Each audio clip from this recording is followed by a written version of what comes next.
Alex, you have cancer. Every once in a while, you're in it, and you're going over the lines, and then you realize that this moment actually happened. We need to start him on a regimen of R-CHOP right away. Okay, English, What's please. that? R-CHOP's an acronym for rituximab, cyclophosphamide. Cliff notes, please! It's chemotherapy. This isn't some abstract play written 100 years ago. This happened a few years ago. The person it happened to is the author and in the room. We don't have much time. The tumor's growing. We need to start the steroids tonight and chemo in 2 days. Where he's very interested in telling a powerful story. We want to move you to the cancer wing tonight. Do you have any questions? No.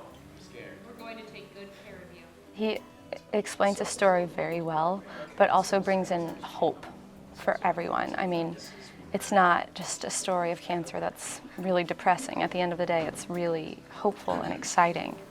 Days will come when you don't have the strength, and all you feel is you're not worth anything. Well, I've been doing theater since I was really young. It started in church, actually. Ever since then, I pretty much have always been doing it. I never expected to write a play. I don't even know who said it first. He sort of said, I want to write a play, and I said, you should write a play. And so it sort of started there, and he started bringing in scenes, and we started reading them, and it's been a really kind of amazing evolution. So I ended up going to the University of Michigan, and I studied musical theater there. So everyone's plan after graduation is to sort of hit New York, you know, full force. We do this big showcase where we sing in front of all these agents. So my senior year, this big year when you're supposed to get ready for the showcase and all this stuff, and you're singing all the time, but my voice was like completely failing. There's nothing like it.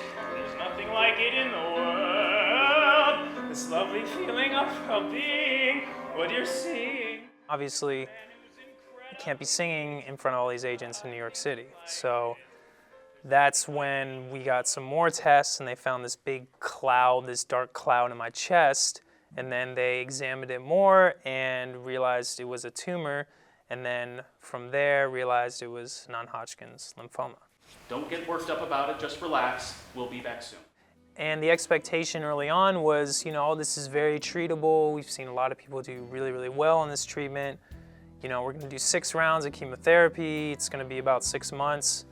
After that, you should be totally fine. We don't know if your voice will come back. Hopefully it will. But you should be, you know, clear and good to go.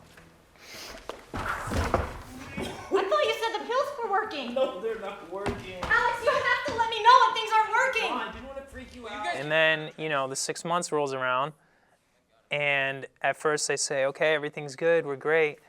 And then 2 weeks later I get a call, and they're like, actually, we found something that we missed, and you need to come back, and actually we need to do a stem cell transplant now, which is when it really shifted for me, because then it was like really, really much more dramatic and much more life-threatening. We're basically rebooting his system. It's like hitting a restart button. We drain out the cancer, we put in healthy new stem cells, and they begin to reproduce and make new blood cells. And the thing about Alex is what I just appreciate him, even as I've gotten to know him more, is that he's a fighter, that he, you know, wasn't going to go down without a fight, no matter what news he was going to get, and he was going to live the life that he knew that he was created to live. Oh my God, what's going on? What did you do to him? Relax, I'm just kidding. There are scenes in the play that he didn't actually see. One of the things that happened was realizing that people protected him from certain aspects of their experience, and yet wanting to honor those characters and go more deeply into that. So, for example, there's a moment where his mother really falls apart with his sister. There's a moment where his dad really falls apart with his best friend. You think it's easy watching my best friend die? God, he's not dying!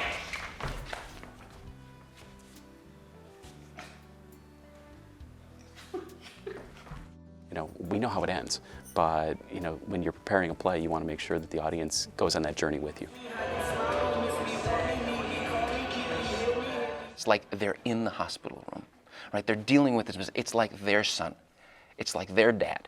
You know, they feel like they're a part of this family. You're not gonna die, okay? Well, I think one of the things that's inspired me throughout this process is how honest Alex is in the telling of his story and how generous.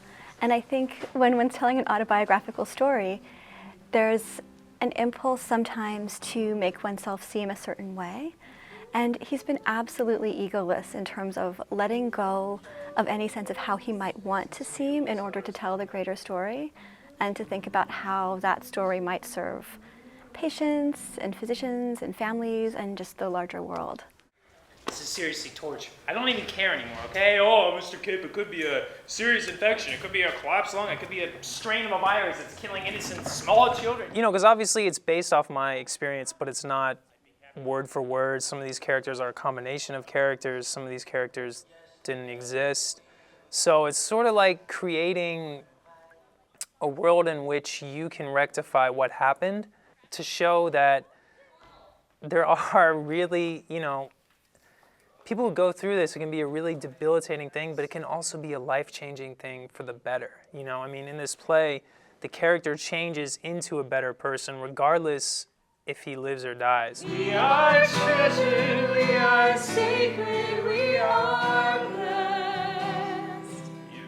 Like, I feel like this is a play about cancer, but it's also a play about growing up, and a play about sort of having a different kind of wisdom about your role in the world and what truly matters.